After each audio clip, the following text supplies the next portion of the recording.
Hola Bianca, muchas gracias por estar presente tan rápido. Bienvenida de nuevo. Gracias, profe, tranquilo. No acostumbrada, ¿verdad?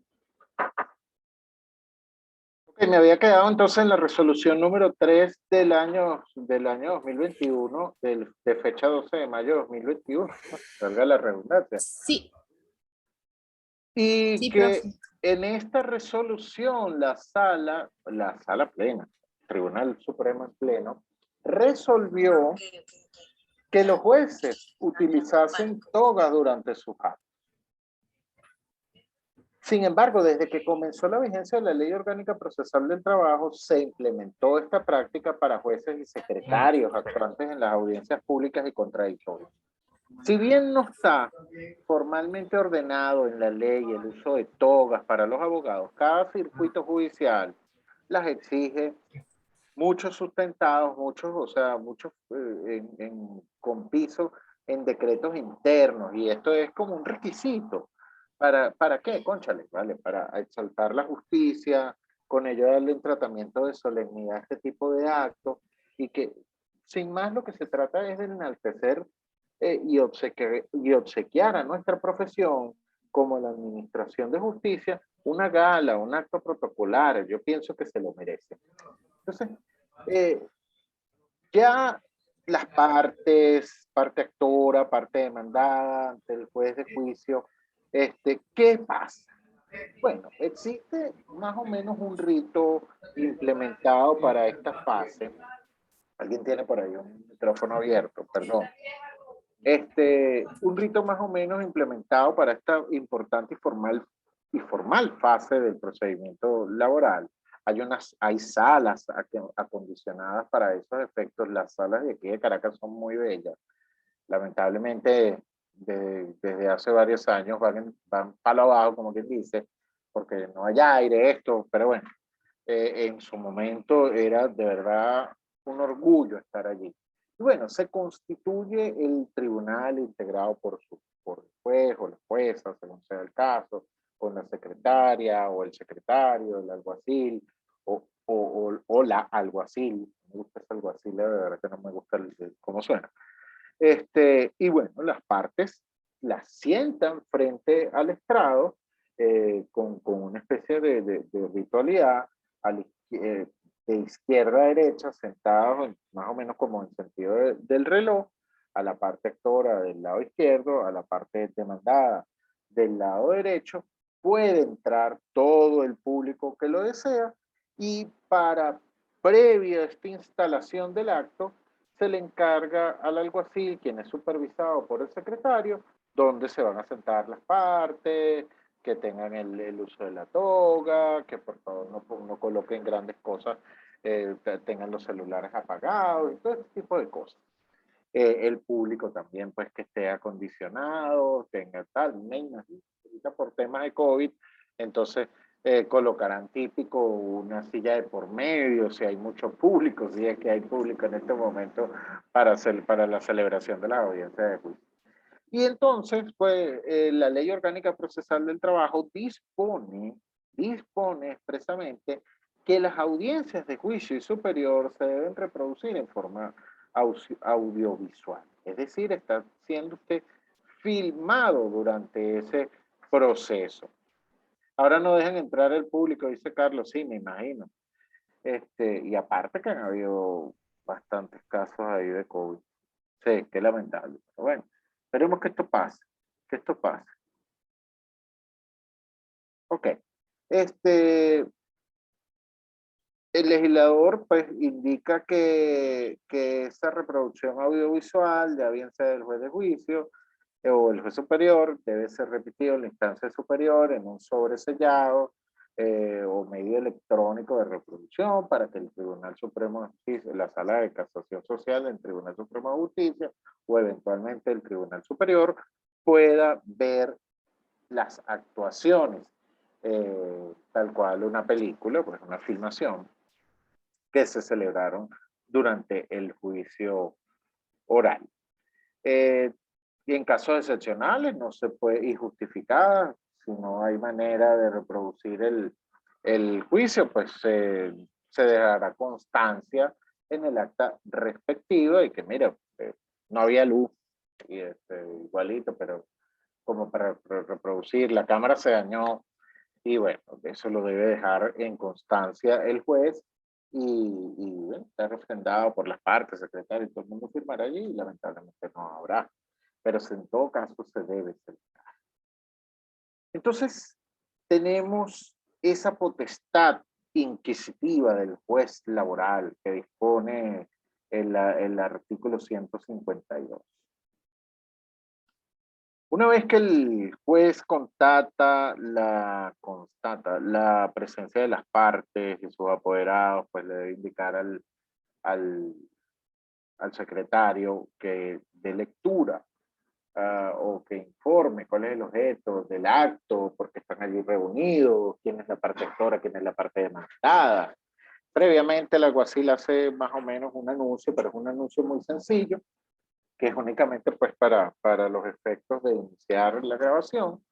Y en este caso, pues una vez que se declara formalmente instalada la audiencia de juicio, se entiende que el presidente de este momento es el juez de juicio y quien dispone de amplias facultades disciplinarias, de orden, para asegurar el mejor desenvolvimiento de esta etapa tan crucial, de acuerdo como lo dispone el artículo 152 de la Ley Orgánica Procesal del Trabajo.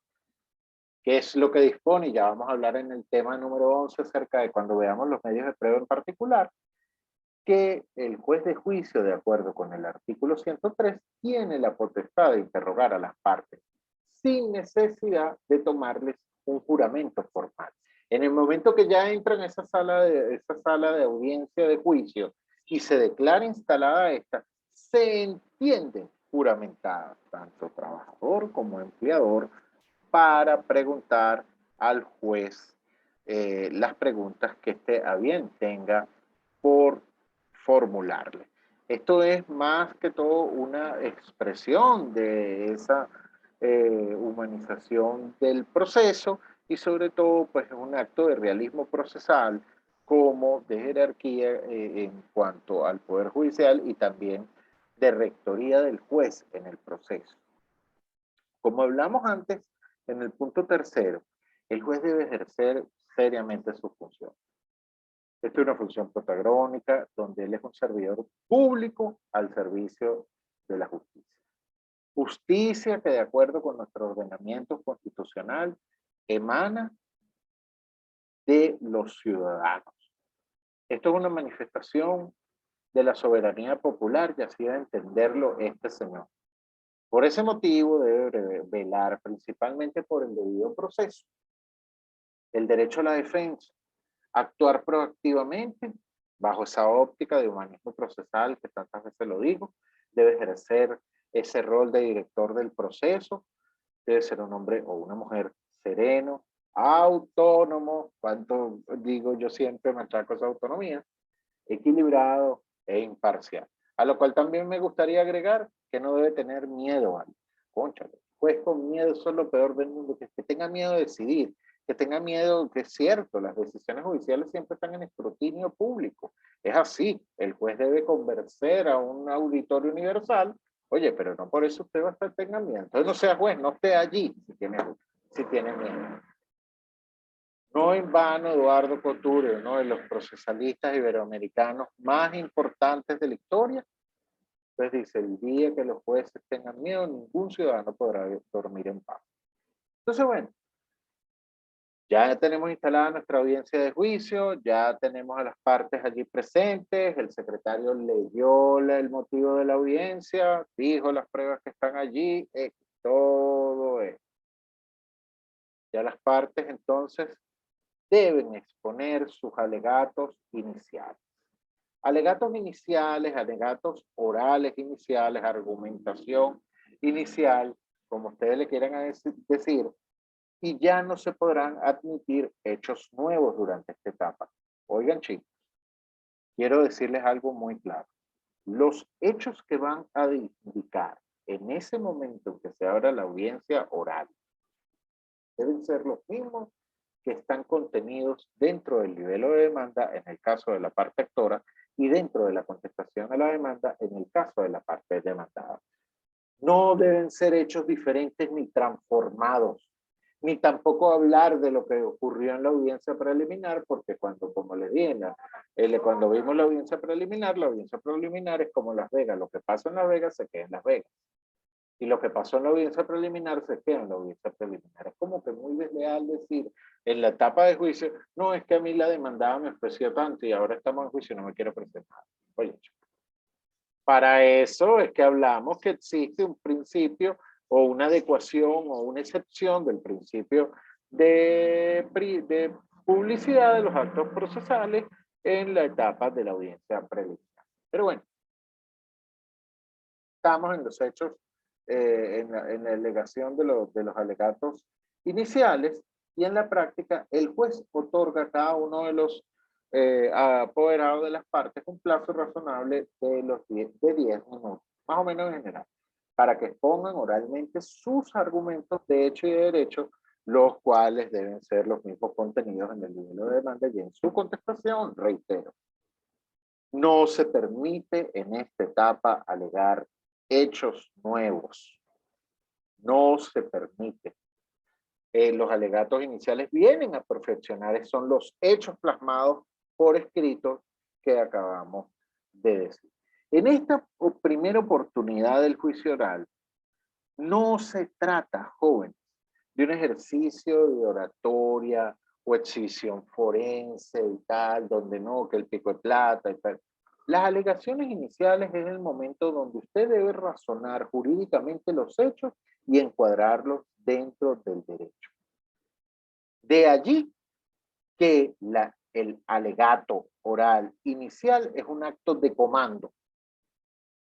¿Qué quiere decir esto? De acuerdo con tratadistas como Mauro Capelletti, el fin primario del alegato inicial es que el juez debe decidir justa alegata.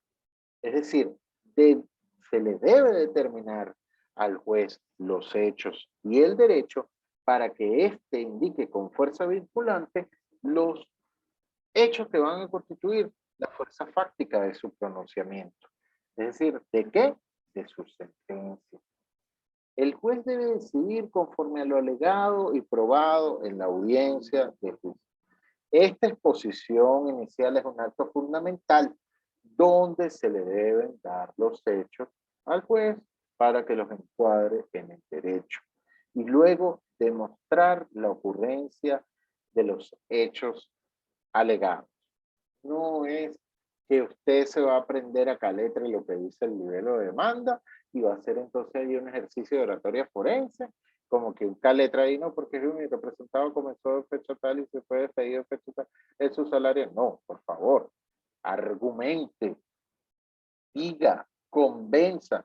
Dice Montero Aroca que la función principal del abogado en ejercicio, del abogado litigante, es convencer al juez. Entonces, bueno, convénzalo con sus hechos y termine de sellar ese convencimiento con las pruebas a las cuales usted acompaña durante la promoción de pruebas. Comenzamos entonces con la evacuación de las pruebas y de acuerdo con el artículo 152 de la Ley Orgánica Procesal del Trabajo, una vez que son oídos los alegatos de las partes, se evacuarán las pruebas, comenzando por las pruebas de la parte demandante, en la forma y oportunidad que determine el tribunal. Bien durante el primer auto, cuando le dio admisión a las pruebas, como vimos láminas atrás, o en ese momento puede determinar cómo se van a evacuar las pruebas. También puede haber pruebas que no hayan llegado a los autos y bueno, aunque esté previsto ahí un orden, esa prueba no ha llegado, entonces es menester fijar una nueva oportunidad para evacuar esa prueba. Durante esta etapa, es obvio que usted no va a agarrar el nivel de demanda y se lo va a leer al juez. Es obvio que no va a agarrar la contestación a la demanda y se lo va a leer al juez. Hablamos que esta etapa es dominada por la oralidad, ¿cierto? Entonces, lo que quiere decir, jóvenes, que de acuerdo con el artículo 152, si mal no recuerdo, solamente durante esta oportunidad estar permitida la lectura de alguna prueba existente a los autos, a lo que deba referir su exposición oral. Es decir, si es el 152. En la audiencia oral no se permitirá a las partes ni la representación ni la lectura de escritos, salvo de que se trate de alguna prueba existente en los autos a cuyo tenor deba referirse la exposición oral. Es decir, usted puede decir en el folio tal del expediente, permítame, ciudadano juez, y de acuerdo con el artículo 152, voy a dar lectura a esta prueba documental o al dictamen de un experto. Puede dar lectura, es a lo único, pero lo demás es viva argumentación, derecho vivo del trabajo, a viva voz, a la palabra viva. Pues bien, como se los indiqué, muchos tribunales dicen en el auto cómo van a fijar la evacuación de esas pruebas, otros se lo dicen en ese momento. Se debe verificar si hay algún tipo de apelación pendiente en cuanto a las pruebas o no, por lo cual será menester también fijar una nueva oportunidad en el caso de las partes deben hacer comparecer al testigo, es el secretario quien informa las pruebas que han sido promovidas por las partes y cómo se va y qué pruebas ya cursan en el expediente. Él es el que será pues quien informará respecto a eso y así se lo debe pedir el juez. Los testigos deben permanecer fuera de la sala de audiencia. No pueden presenciar el debate antes de su declaración y después de su declaración tampoco tendrán contacto con los otros testigos. Lo que quiere decir que, por ejemplo, acá en Caracas haya acondicionado un cuarto de testigos. Entonces todos, bueno, los reúnen ahí y a medida que van siendo llamados los testigos, declaran y se van. Entonces, ni firman el acta ni nada, declaran y se van. Chao. ¿Para qué? Porque van a estar firmando actos si ya está siendo firmado el acto, ¿verdad? Incluso ya aparte de eso, en el acto se dejará, compareció Julián Pérez y declaró, ¿sabes? Lo está firmando el juez, lo está firmando el secretario, lo está firmando la parte que lo hizo comparecer. La evacuación de las pruebas, jóvenes, es una etapa crucial. Y no solo la evacuación, sino también el control de las pruebas. Durante esta etapa, de acuerdo al artículo 155, debe indicarse el objeto de las pruebas. Y en ese sentido, verificar el alegato con la prueba. Es decir, joven, realicen el ensamble del hecho, alegato, argumentación, prueba. Se interrogan los testigos, los cuales debe hacer la parte hacer comparecer la parte promovente y la parte contraria repreguntarlos si así considera necesario realizar. Nada vale un derecho infringido cuanto no es probado. Eso lo dice Jairo Parra Quijano, que dice cuánto vale un derecho cuanto no poder probar.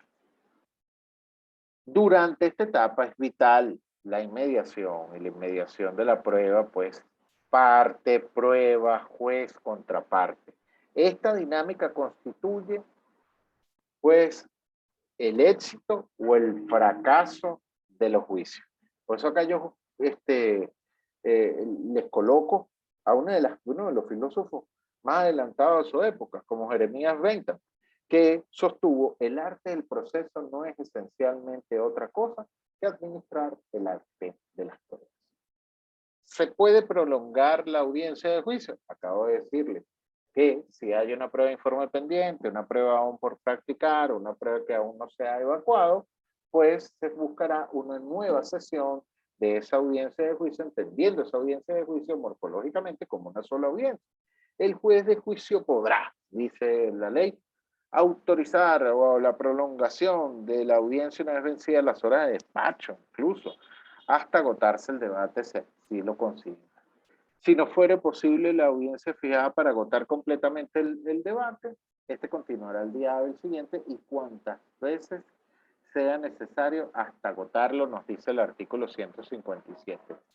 No lo fijan al día siguiente, es muy poco probable, tal vez en el interior, porque ya la agenda de los tribunales está más o menos full, Y por lo general, ellos tratan de buscar, se acuerda con las partes conjuntamente, porque si usted es el único apoderado y mañana tiene otra audiencia en el tribunal de al lado, le va a decir, bueno, me la pongo ese día, mañana no puedo venir. Ah. Esto puede surgir por múltiples razones, desde que no consten en autopruebas, por la duración de la jornada, por incidencias, se fue la luz, porque se impugnó un documento y se hizo la contraprueba, digamos. O sea, todo va a depender de cada caso en particular y de la casuística que se ocurra en cualquier momento. Entonces veamos ahora que ya se evacuaron las pruebas. No les voy a hablar de cada medio de prueba en esta clase, ni de su método de evacuación, ni incorporación, ni evacuación, ni control, porque no terminamos. Y aparte para eso tengo 2 sesiones. Entonces, una vez que se han evacuado todas las pruebas, el tribunal, el juez, debe dictar su sentencia. Y eso es lo que se conoce como la oportunidad para dictar el dispositivo oral del fallo, que no es otra cosa que la sentencia oral. Una vez que se han evacuado la totalidad de las pruebas, el juez o el tribunal declara terminado el acto y por consecuencia debe retirarse por un espacio no mayor de 60 minutos, es decir, 1 hora, para deliberar, pensar su decisión.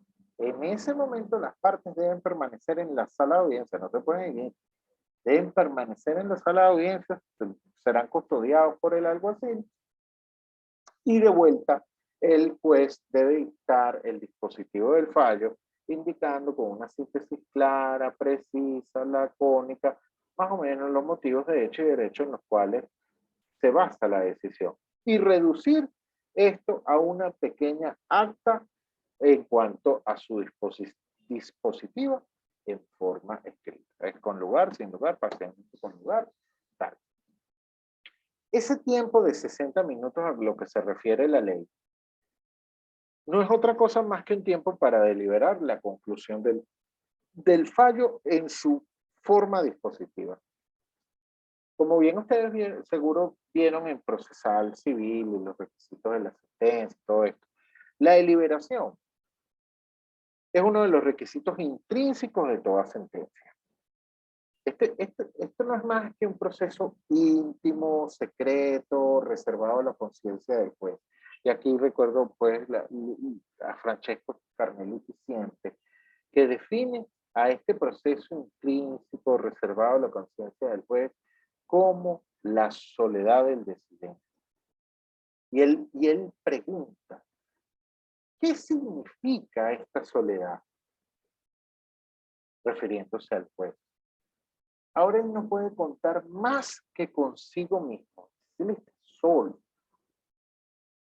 Puede existir solo una pared dividiendo la sala de audiencia de la Cámara, la sala del juez de la Cámara del Consejo, dice Carneluti, eso no es más pues que puede haber una pared intermedia entre donde está el juez y donde están las partes, esperando que éste decida su sentencia, que éste decida o que reflexione cómo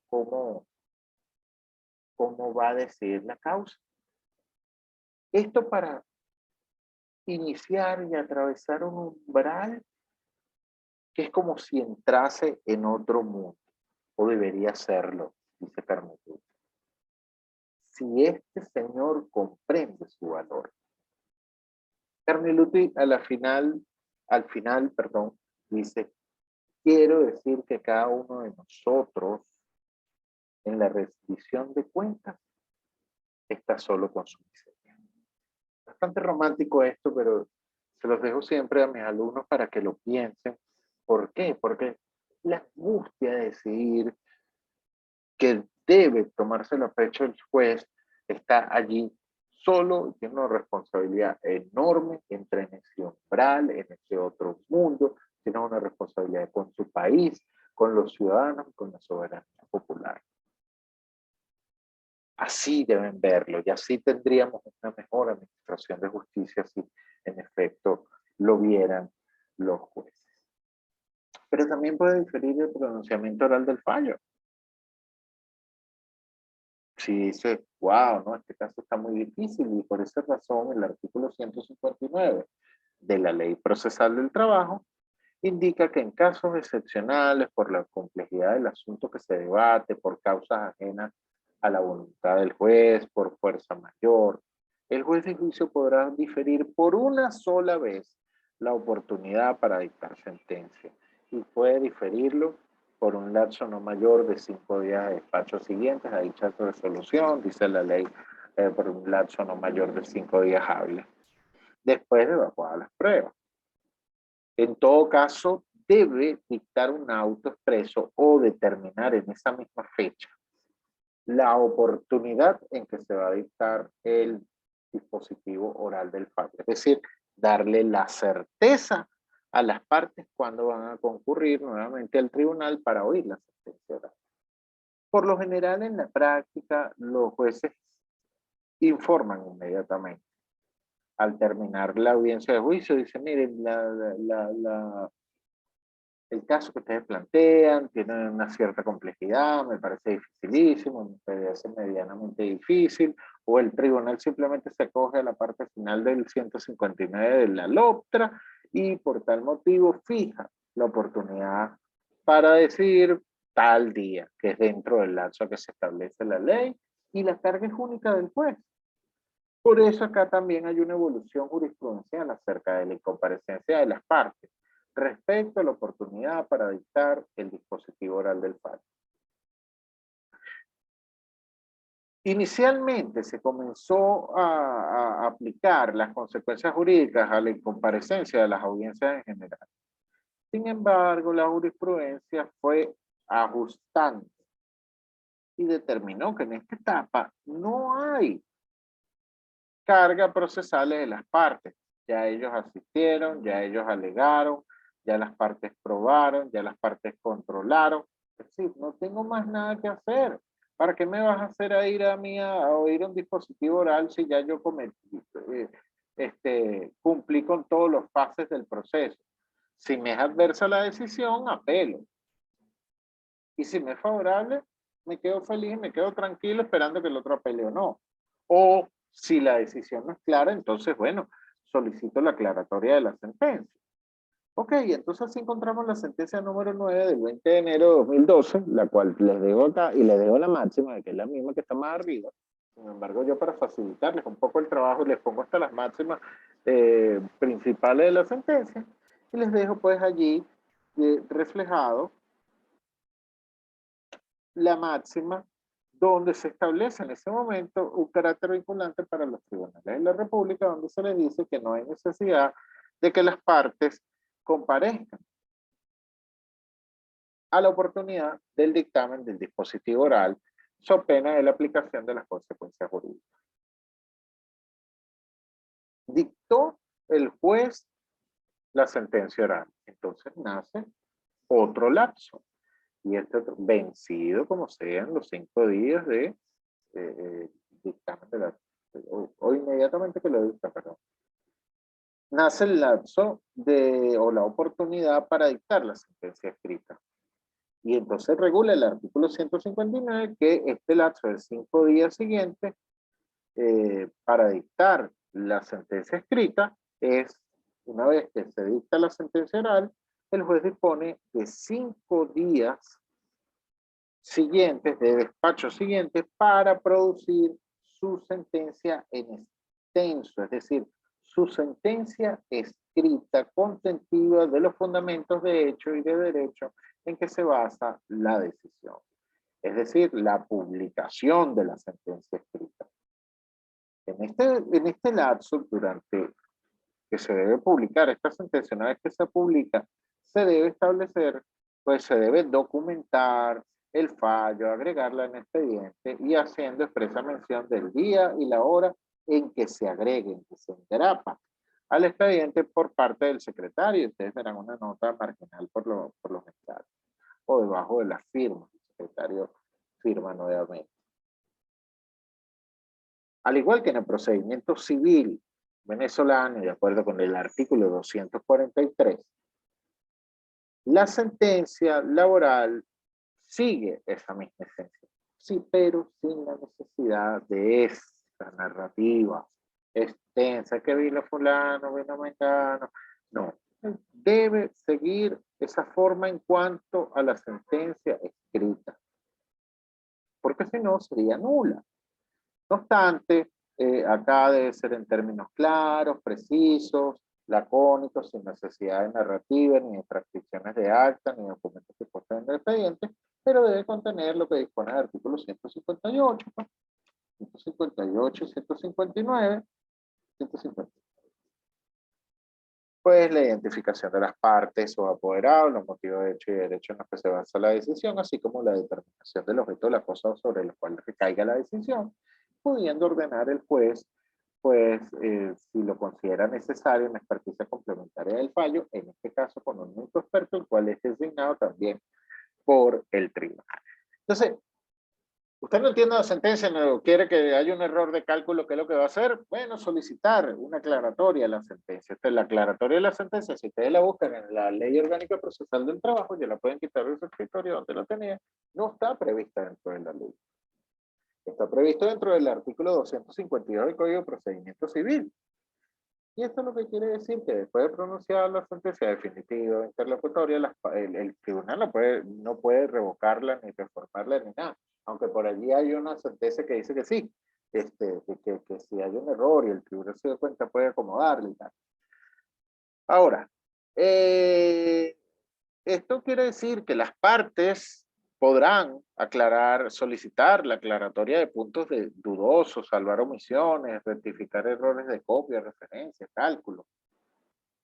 Y tienen que ser solicitadas en el día de la publicación al siguiente. Sin embargo, esta norma, pues, que es el que debe hacerse el día de la publicación o al día siguiente, fue flexibilizada, y aunque que es utilizada por el artículo 11 de la Ley Orgánica Procesal del Trabajo, estos lapsos fueron flexibilizados por la Sala de Casación Social en sentencia 1509 del 12 de julio del año 2007, donde se le otorga el lapso completo mismo de la apelación para solicitar la aclaratoria respectiva. No obstante, así no aplica para las sentencias de la última fase de la jurisdicción, que quiere decir, pues, la sala social. Ojo, porque la solicitud aclaratoria de sentencia no suspende, pues, la apelación. Entonces, tiene que estar pendiente con eso. Ahí les dejo la máxima, pues, para que la estudien, puede ser pregunta de examen, lo que responde, pues, a la aclaratoria de la sentencia. ¿Qué dispone la ley respecto a la nulidad de la sentencia? Pues el artículo 160 dice que la sentencia será nula por faltar las determinaciones indicadas en el artículo anterior, los requisitos intrínsecos de cada sentencia, falla redactado, sin necesidad de narrativa, identificación de las partes, el deber constitucional de dar las motivaciones de hecho y derecho en los cuales se basa la decisión, determinar específicamente el objeto de la cosa sobre el cual recaiga la decisión, que por esa razón es tan importante el despacho saneador de apertura o inicial, porque ya desde una vez le está diciendo, está saneando el proceso, el juez te está diciendo, cocha, ¿dónde quieres que caiga el objeto de la decisión? Por esa razón, el artículo 123, en uno de sus numerales, lo que te dice, diga el objeto sobre el cual recae la demanda. Se puede ordenar experticia complementaria del fallo por cargo de un único experto designado por el tribunal. Absolver la instancia, que es lo que ustedes deben conocer como el null viquet, es decir, no decidió, se evaporó esto, por resultar la sentencia de modo tal contradictoria que no puede ejecutarse o no aparezca que sea lo decidido, o por contradicción en los motivos, cuando sea ultra petita, ojo con el artículo 6, que nos habla de la Ley Orgánica Procesal del Trabajo, que nos habla acerca de las decisiones ultra petitas, si pueden ser siempre y cuando sean discutidas en juicio. Es decir, no existe ultra petita sí se condenan beneficios no demandados, pero se discutieron en el juicio. Ok, ¿cuándo se ejerce el recurso de apelación? Bueno, se ejerce el recurso de apelación dentro de los 5 días hábiles siguientes para la publicación del fallo en forma escrita. Esta apelación se debe proponer en forma escrita ante el juez de juicio, ante la ORR, quien inmediatamente remitirá al Tribunal Superior competente. Pero yo soy de la teoría de que se puede apelar de la sentencia a instancia, de cualquiera de las sentencias, una vez que se produce el gravamen.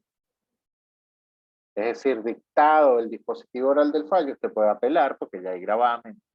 No tiene que esperar a que publiquen la sentencia escrita. A tal efecto, la apelación es licomodo. Lean Escobar León a tal efecto, para eso. Es decir, la apelación anticipada tiene efecto. Si ocurre el gravamen, tampoco reducir la cuestión al absurdo, a que esté en el momento que presenta la contestación a la demanda, y si la sentencia me es adversa, yo apelo. Cónchale, no se ha habido porque está en posición adelantada. Negada la apelación, si usted se la negaron puede recurrir de hecho. El recurso de hecho aquí en este caso se aplica de acuerdo al artículo 305 del Código de Procedimiento Civil que reserva ese trámite reservado totalmente a la escritura. Y eso es cuando usted le niega cualquier apelación durante el procedimiento oral venezolano, procesal, laboral venezolano. No está previsto dentro de la Ley Orgánica Procesal del Trabajo, pero es utilizable de acuerdo con el artículo 11 de la Ley de la LOPTRA por el principio de analogía. Y se utiliza lo dispuesto en el Código de Procedimiento Civil, es decir, lo anuncia ante el juzgado superior, pide las copias y lleva las copias, pide las copias en instancia y lleva las copias a la instancia superior. Es así por hoy, jóvenes, como hemos visto lo que responde al desarrollo de la audiencia de juicio, sus etapas, los modos en que se celebra. Y bueno, queda abierto, tenemos acá 3 minutos si tienen alguna pregunta o inquietud que también la pueden realizar por el chat de WhatsApp como por todos los medios de los cuales disponemos, entre ellos módulo 7.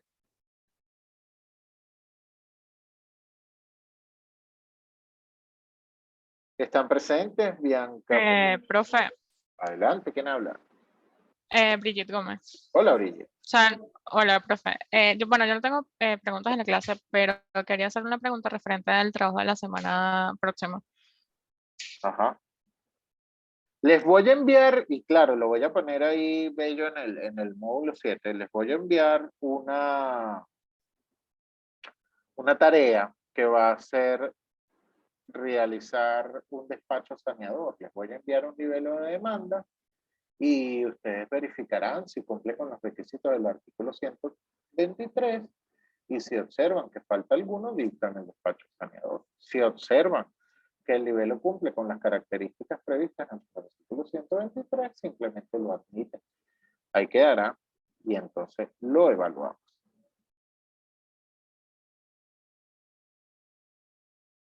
¿Queda claro? Chévere, profe. Vale. Sí. Ok, Víctor González, Tania Barrios Roberto, Estefania Brigat, Moisés Israel Castro, José Dugarte, Joseph Parejo, Carlos Martínez, Brigitte Gómez, Brian Emilio Escalante Tejada y Bianca Poseta. Tania por acá nos dice de cuántas personas será el trabajo individual. Individual. El trabajo será individual.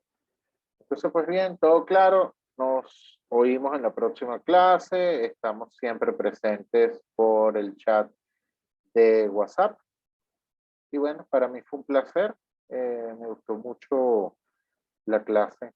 De verdad que me distrajo bastante estos 90 minutos. Pero bueno, estudien con pasión, joven. Ya montamos esto en las plataformas correspondientes que nos ayudan a nuestra actividad docente.